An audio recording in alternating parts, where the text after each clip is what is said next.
But I was really impressed with our corners. Deron Bland played well, and I know you're going to talk about him. Trevon Diggs played all right. Malik Hooker played all right. Like I like Malik Hooker, and Donovan. I forget his losing his first name. Number 6. Wilson. Donovan Wilson played all right. Yeah. I really thought that their secondary was stronger than I expected them to be. The problem with this game, our kryptonite, was Jalen Hurts, and I think Saquon Barkley really handcuffed us. You're right, and that's where we got hurt. Again, our Achilles heel in the last several years is the running game. Defense is going to play running game, and I feel like Nealon and the guys we brought in, Solomon and Ezraku and Kenny Clark, those guys coming in did solve some of the problem. But again, if we lose again, when I play football, if you as a defensive end and your coach will tell you always contain.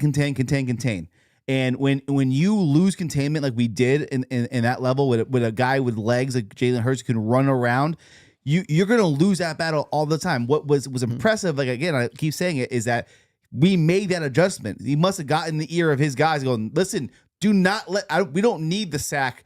Keep him in the pocket because we want him to throw it. Right. Don't let him beat you with the legs. And the problem with Jalen Hurts is that he hurts you. He really does hurt you at the worst case scenario. I don't have the stats in front of me, but it seemed like it was always a big third down play where it hurt us the most. It wasn't on a first down play. Yeah. So you are right. You are right. It was definitely a hard-fought opener, and it was great to watch. Yeah, I agree. Yeah, and a couple quick things. So Javonte Williams, 15 carries for 54 yards and 2 touchdowns. That was huge. The secondary, like you talked about, Lombardi, is healthy. Right. I mean, most of the players are there. They're on the field. They're playing. And look at that. We performed. It was healthy. We'll get to that in a second. So happy with what we've seen. Adjustments on the defensive side. Oh, and the last point that I wanted to make is not every team has a Saquon Barkley and a Jalen Hurts. And so that performance from the defense facing those two players alone against that quality of a team, then that's Scotty promising. Scotty, you go to Philly opening night, Thursday night, kicking off the 2025 season. You're playing the Super Bowl champs. It's a hostile environment, and you walk out of there on a couple, like JP said, on a couple plays that you beat yourself on. If you don't make or hurt yourself, you're walking out of Philly with a W to start off the season. I believe that. Okay. So real quickly, can we tell, based off the way the Cowboys played against the Eagles, if this is a team that can compete and contend for the NFC East? Go ahead. I believe so. I mean, it gives you hope. I mean, the Eagles are the defending champions, and if you look at the NFC, the other teams, I don't think they're that much better than the Eagles right now, like the Rams and whoever else that you have on the the Lions, the Packers. That gives you hope, and we're gonna play a lot of those teams this year, and we're gonna tell pretty quickly. But just seeing the first take on them on week 1, opening night, they really fought their hearts out, and I feel like they really give us a good game to watch, and I like it. Yeah, I'm going to tell you something. This was going to be a make or break for me, believe it or not, game 1. Really? And yeah, that's a bold statement, but I do mean this. The Cowboys had to do exactly what they did. The only better, obviously, if we could have got the win. W, yeah. But what they did to show that they are going to be contenders, like I said on a previous show, not pretenders, is exactly what they had to do. They had to make a statement. Washington did not look good playing the Giants. The Giants, they got a little bit better, but they look like, I hate to say it, shit. So I do think the Dallas Cowboys are going to be in the mix in the East, and I do think the East is the best division right now in football. So yeah. I'm really excited. I'm really, really excited about the season. Okay. All right. Thank you, guys. Well, before we jump into the Week 2 preview, I want to thank you all for tuning in to the Lombardi and JP Talk Sports Podcast, wherever you get your podcasts. Please be sure to subscribe, follow, like. We're here for you every week with all your Cowboys news, information, and opinions. All right, so gentlemen, looking forward here to Week 2, our preview, Giants at the Cowboys. What are you guys watching for and looking for in this matchup, Week 2?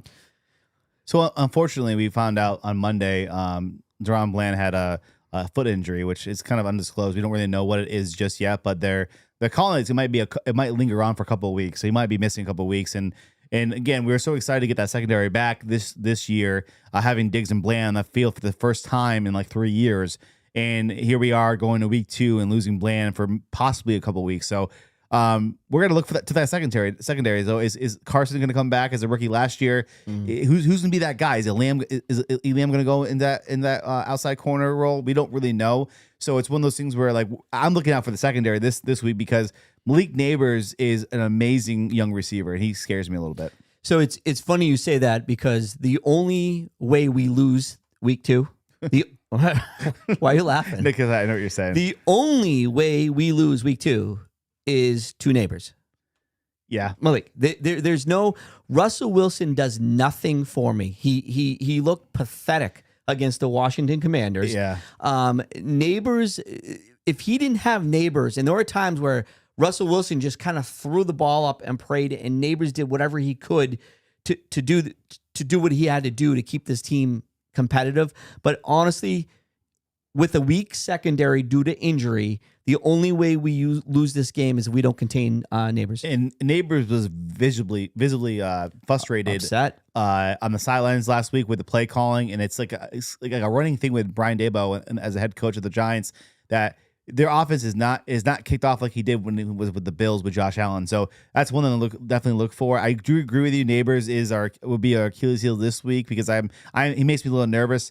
But what was interesting is that Daboll stuck with Wilson this week. Obviously, they drafted a kid named Jackson Dart in the draft and from Ole Miss, and he looked really good in the preseason. And Wilson is that veteran he's a Super Bowl champion. He's been around the league forever. He's kind of bouncing around right now after his Seattle stint. But again, it's like Daboll's doubling down and going, Wilson's my quarterback. Yeah, and but you can't rough. throw. I'm surprised you would say that. I'm really surprised you would say that. Nobody is going to pull Russell Wilson game 1, week 1, and put Dart in. Dart, if the Giants go sour, I'd say week 5 or week 6. Yeah, you see Dart come in or whatever they're doing. They not only would they do a disservice to Russell Wilson and the Giants, they would do a disservice to Jackson Dart for that matter. Russell Wilson was a disservice to the Giants last week. Well, that's not my fault. And what I'm saying is that what's kind of funny is that I saw some memes out there that Russell Wilson looked like Daniel Jones of last year, and Daniel Jones looked like a superstar last week. So it is kind of funny. I agree with you as a respect thing. You leave the veteran in there for a couple more weeks and hopefully get Jackson Dart ready. But I don't see Russell Wilson finishing this year. I don't with either. the Giants. I don't either. I don't think anybody does. I think the question is how many games, at what point, the over-under of how many games into the season do we see Jackson Dart? And nobody's going to tell you this. But here's the deal. The New York Giants know they're not making the playoffs. The New York Giants know this is not the team that's going to the Super Bowl.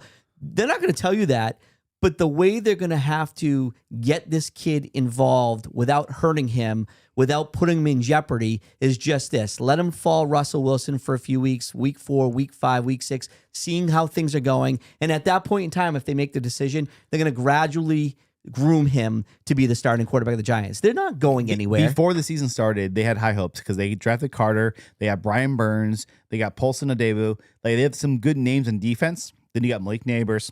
You got the veteran Wilson. Tyrone Tracy is a running back. They have some decent guys on both sides of the ball. They definitely are more improved as a roster. No doubt. In recent years. So before the season, everybody thought they had their chance. But after watching week 1 against the Commanders, and the Commanders, their offensive line played great. The Commanders played great overall with Jaden Daniels. So, like, again, it's like you're playing against another team that was in the NFC Championship game with the Eagles last year. So, right. They had a good test for week 1, and then obviously didn't work out for them. I think I just feel like this is a must win for the Cowboys. Do you think the Giants are going to make the playoffs?